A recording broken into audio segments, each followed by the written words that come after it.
Hai guys, pagi ini market kripto dimulai dengan pergerakan Bitcoin ke atas, tetapi ada satu koin yang menjadi pusat perhatian untuk sekarang-sekarang ini karena akan ada event besar untuk koin ini. Dan saya juga akan share beberapa altcoin yang ada hubungannya dengan koin ini yang memiliki potensi untuk cuan dalam beberapa bulan ke depan. Simak penjelasan narasinya. Teman-teman bisa dukung channel saya dengan mengklik like dan subscribe juga. Oke, sekarang kita akan ke harga Bitcoin untuk time frame daily-nya. Kemarin itu close dengan hijau. Nah, ini sebenarnya masih dalam posisi sideways, jadi saya tidak bisa berkata arah yang jelasnya itu bagaimana, karena dia masih berada di dalam rentang 26 ribuan sampai 28.800-an. Jadi, selama dia masih berada di situ, pasti akan sideways saja. Harus lewat 28.800 agar bullish, yaitu dia di daerah sini. Nah, agar ke target harga yang lebih bawah, dia 26.600 itu harus dilewati, itu di sekitar sini. Jadi selama harga itu belum menembus batas atas dan batas bawahnya itu, kita tidak bisa menentukan arah Bitcoin yang jelas, ya. Kalau misalnya lewat 28.800, maka tentu saja dia bisa ke 29.000, 30.000, dan untuk tahun ini sepertinya bisa ke 40.000, ya. Bearish, kalau misalnya dia lewat 26.600, tetap target itu di support yang kuat di 25.200. Kalau misalnya tidak ke 25.200 itu sekarang ini, misalnya dia naik skenario-nya, ya. Jadi dia bisa naik, kemudian ke 40.000 sampai ke pada pertengahan tahun, maka menurut saya dia masih bisa retest 25.200. Jadi antara sekarang retestnya atau nanti retestnya. Jadi kita tetap harus siap untuk kedua skenario ini untuk Bitcoin. Tetapi menurut saya pusat perhatian itu sekarang berada di koin Ethereum, ya teman-teman. Koin Ethereum sendiri akan ada yang namanya Shapella Upgrade di tanggal 12 April. Shapella ini adalah Shanghai dan Capella Upgrade, jadi ada dua hal yang mereka upgrade, tapi teman-teman tidak perlu tahu gimana detailnya itu. Ini adalah soal staking, di mana setelah upgrade ini dilakukan, ETH yang di staking tersebut itu bisa di-withdraw. Karena seperti yang kita ketahui, ETH yang di staking itu harus di-lock, ya, jadi tidak bisa langsung di-unstake secara fleksibel. Nah, ketika upgrade ini dilaksanakan, maka stakingnya itu bisa menjadi fleksibel. Apakah ini baik atau buruk? Kita akan lihat analisanya, ya teman-teman. Sementara itu, kenapa saya bilang Ethereum itu menjadi pusat perhatiannya? Lihatlah candle weekly untuk minggu ini, itu ketika 2 minggu lalu, 3 minggu lalu, dia turun, ya teman-teman. Tapi minggu ini dia naik. Oh ya, by the way, ini adalah chart Ethereum Bitcoin. Jadi perbandingan antara Ethereum atau Bitcoin, mana yang performanya itu lebih bagus. Di 3 minggu lalu dia turun, tetapi di minggu ini dia mulai naik karena harga ETH per BTC ini dia ada di support jangka panjang yang warna biru ini, ya teman-teman. Oke. Jadi sangat wajar untuk terjadi bounce dari sini, dan kemungkinan dia bisa pump dari sini, breakout ke atas, dan naik lebih tinggi daripada daerah sideways ini. Dia sudah sideways cukup lama, ini dari 2021, dan kemungkinan ini adalah wave 4-nya. Jadi ini adalah wave 4-nya. Nah, sekarang akan ke yang wave 5-nya itu. Biasanya wave 4 adalah wave yang paling kompleks dan lama juga, seperti yang dialami oleh harga Bitcoin sekarang dari Mei 2021 sampai sekarang ini. Itu adalah wave 4, dan kemungkinan wave 5 itu sudah dimulai. Nah, skenario 2 yang lebih tidak memungkinkan atau less likely, tetapi masih mungkin saja, yaitu dia bisa turun dulu, itu ke 0,057. Nah, dari situ di sini kita lihat ada support, ya. Nah, dari sini saya yakin dia pasti akan naik lagi. Kenapa saya optimis dia bisa naik? Karena ada upgrade yang ini, yaitu pas 1 minggu lagi akan upgrade tanggal 12. Dari harga Ethereum sendiri, ini dia menunjukkan pergerakan harga yang lebih kuat terhadap Bitcoin, ya, karena ketika Bitcoin itu di bulan November itu membuat yang namanya lower low, jadi lebih rendah. Nah, ETH itu tidak melakukan lower low, dia malah membuat higher low. Ini menunjukkan kalau dia itu lebih kuat dibandingkan dengan Bitcoin, dan kemungkinan bisa naik duluan daripada Bitcoin. Jadi bukan berarti Bitcoin tidak akan naik. Ini adalah soal siapa yang duluan dan siapa yang nanti belakangan, ya. Jadi menurut saya yang akan naik duluan itu adalah Ethereum untuk sekarang ini. Lagi pula Bitcoin dominance juga sudah cukup tinggi, nanti kita akan lihat chartnya. Target saya untuk di pertengahan tahun ini untuk harga Ethereum itu dia bisa di range 2.200 sampai 2.800. Resistance yang kuat tentu saja ada di 2022, tapi menurut saya ini pasti akan ditembus tahun ini juga dan kita bisa ke range 2.200 sampai 2.800. Kalau kita lihat dengan Bitcoin dominance, ini dia sedang berada di resistance ya teman-teman, jadi sangat jelas sekali ada resistance di sini, kemungkinan besar bisa turun dari situ.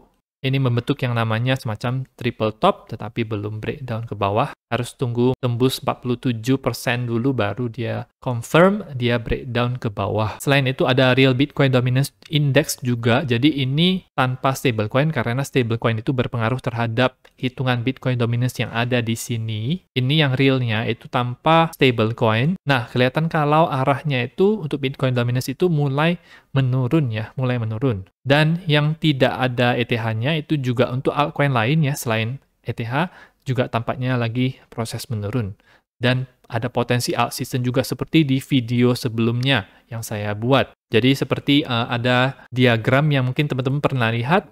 Yang pertama yang pump itu adalah Bitcoin dulu, habis itu ke Ethereum dan layer 1 yang lainnya, koin-koin market cap besar, habis itu ke yang sedang dan kecil, dan akhirnya ke micin ya. Diagram itu sekarang menunjukkan kalau kita lagi mau transisi ke yang Ethereum. Nah, apakah ada bahaya atau ancaman ketika ETH yang sudah di staking tersebut itu di withdraw kemudian dijual ya teman-teman? Tentu saja ini menambahkan supply ke dalam market ya. Kita akan lihat analisanya dan ada juga narasi yang saya mau sampaikan kepada teman-teman yang berkenaan soal ini yang istilahnya adalah liquid staking. Dan beberapa liquid staking derivatives yang saya mau perkenalkan juga kepada teman-teman. Seperti yang kita ketahui, Ethereum sekarang adalah blockchain proof of stake. ETH-nya bisa di-stake untuk mendapatkan reward. Sekarang ini tidak bisa di-unstake atau ditarik sampai upgrade Shanghai di tanggal 12 April. Setelah upgrade, baru bisa di-unstake dan ada 13,87%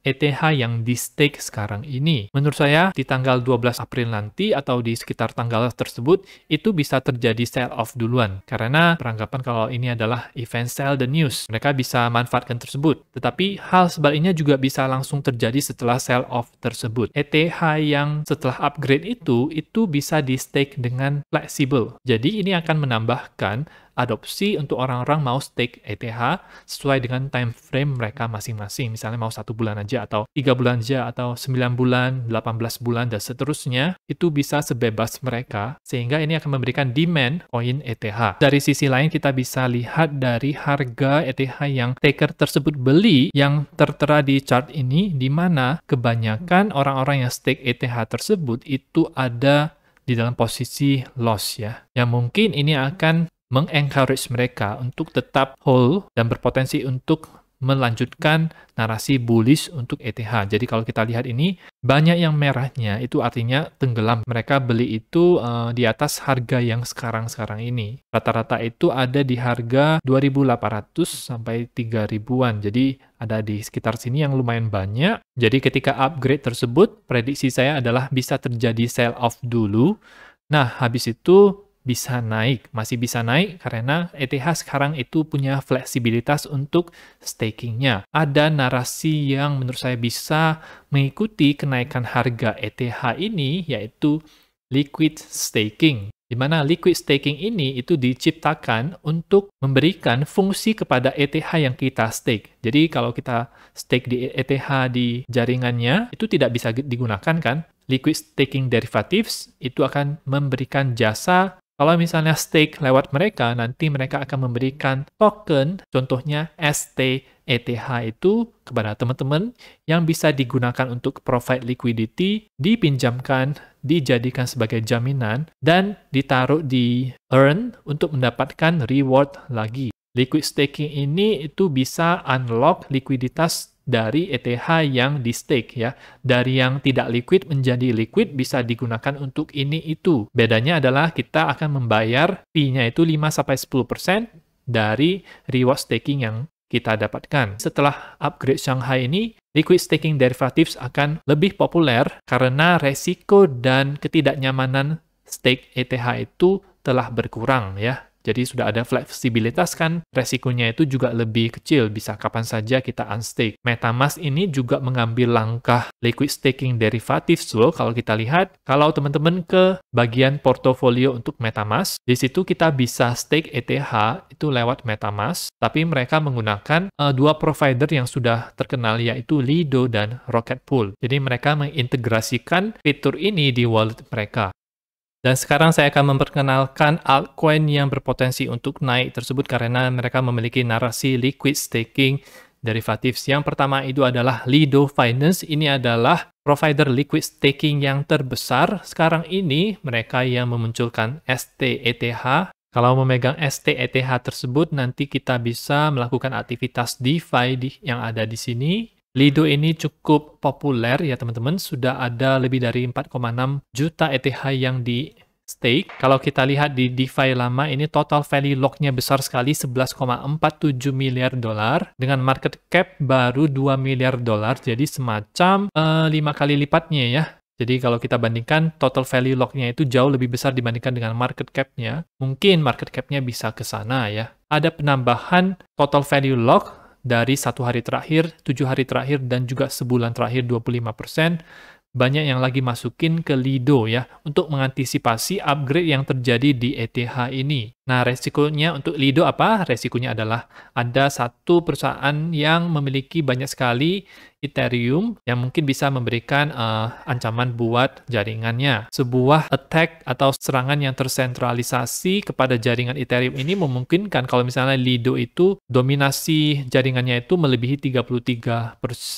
Jadi berbeda dengan 51% attack-nya untuk Bitcoin, ini namanya a third atau sepertiga attack ya, merupakan salah satu kelemahan dari sistem proof of stake. Lido dan komunitas Ethereum sendiri sudah berdiskusi untuk cara-cara mendesentralisasi protokol ini. Untuk technical analysis Lido sendiri ya teman-teman, dia ini dari Desember saat sekitar $1 itu naik sampai ke 2,73 dolar. All time high-nya itu di 7 dolaran atau 6 sampai 7 dolar itu di 2 tahun lalu. Nah, ini dalam posisi yang naik ya teman-teman. Volumenya itu cukup banyak. Jadi semacam ada yang mengakumulasi koin Lido ini. Berbeda dengan yang di 2 tahun lalu, 2021, volumenya itu tidak sebanyak yang sekarang. Volume untuk sekarang-sekarang ini itu bisa sampai ratusan juta per harinya. Dan sekarang itu kalau kita lihat, volumenya itu cukup besar, ratusan juta. Jadi ada potensi untuk naik ke atas ya. Saya sih memiliki sebagian kecil di Lido, menurut saya ini bisa naik ya, sembari ETH-nya itu naik. Menurut saya dia bisa ke daerah 6 dolaran lagi ketika dia melakukan breakout daripada downtrend yang dari 2021 ini sampai sekarang ya. Ini adalah chart weekly-nya. Posisinya RSI di atas 50 dan mengarah ke atas, jadi posisi bullish. MACD juga lagi mengarah ke atas dan histogramnya juga hijau. Resistance ada di 3,1, harus tembus itu biar terkonfirmasi beneran bullish, dan tentu saja menurut saya dia bisa ke harga 6 dolaran ya. Kalau kita taruh target market cap-nya, maka bisa naik 5 kali lipat, itu berarti di sekitar 13,5 dolar seperti itu. Tetapi menurut saya dia bisa ke 6 dolaran di daerah sini. Nah, yang kedua itu adalah Rocket Pool. Ini juga cukup terkenal ya teman-teman, meskipun tidak banyak yang mengetahui soal liquid staking derivatives ini ya. Nah, ini merupakan protokol kedua terbesar soal liquid staking ETH, dan dia lebih fokus ke desentralisasi, yang merupakan masalah daripada Lido sendiri yang terlalu centralized. Dia menyediakan jasa orang-orang itu bisa menjalankan node Rocket Pool-nya dengan kriteria semacam ini, sehingga itu bisa lebih terdesentralisasi. Jadi berbeda sistemnya dengan Lido juga. Resikonya apa? Resikonya adalah dia mungkin ada resiko aktor yang jahat, sehingga diperkenalkanlah minimum deposit sebesar ini dalam token RPL-nya Rocket Pool sebagai asuransinya. Kalau kita lihat di DeFi lama sendiri, ini dia mengalami kenaikan yang lebih besar secara persentase dibandingkan dengan Lido ya. Naik 9%, seminggu terakhir 8,6%, dan 1 bulan terakhir 31%. Tetapi total value lock-nya itu jauh lebih kecil, 10 kali lipat lebih kecil dibandingkan dengan Lido. Dan dari segi market cap juga itu lebih kecil dibandingkan dengan Lido. lebih kecil sekitar 2 kali ke bawah. Market cap-nya itu 900 juta. Nah, supply-nya ini sepertinya dia berubah terus, saya kurang perhatikan. Harga sekarang itu cenderung dekat dengan all time high-nya ya, teman-teman. Jadi kalau misalnya teman-teman tidak nyaman membeli dekat-dekat dengan all time high-nya ya beli sedikit saja atau tidak usah membelinya. Kalau Lido sendiri ini kan memang dia jauh dari all time high-nya, tetapi memang market cap daripada Rocket Pool ini lebih kecil. Tapi itu terserah teman-teman, saya hanya menyajikan koin-koin yang berpotensi. Menurut saya dia bisa naik ke atas, untuk target harganya itu menurut saya dia bisa ke 1,618, di 80 dolaran dan sampai ke 100 dolaran ya. Atau naik sekitar 130% ya. Dan kalau ternyata Rocket Pool sendiri ini mana tahu lebih ngetrend ya dibandingkan dengan Lido DAO, kenaikan daripada Rocket Pool itu bisa lebih banyak dari segi persentasenya terhadap Lido DAO. Selain Lido dan Rocket Pool, ada juga Frax Finance yang saya tidak jelaskan di sini, saya sampaikan saja kepada teman-teman. Untuk Frax Finance sendiri, kalau saya lihat ini dia dekat dengan bottom ya. Jadi bottomnya itu di 4,3 dolar, sekarang di 9,8 dolar. Dan dari Fibonacci retracement dia baru saja ke daerah 78,6-nya, jadi kemungkinan bisa bounce dari situ. Target dalam waktu dekat itu dia bisa ke 1,618, itu di 18 dolaran ya. Dari indikator seperti yang lain juga, ini adalah chart weekly. RSI bullish, MACD juga bullish, ada potensi untuk Frax share bisa naik ya. Kalau kita lihat chartnya secara dari awal sampai akhir, dari 2020 sampai sekarang, ini relatif berada di bottom, lebih dekat dengan bottom daripada di atasnya. Jadi menurut saya ini ada potensi reward yang besar daripada risk-nya.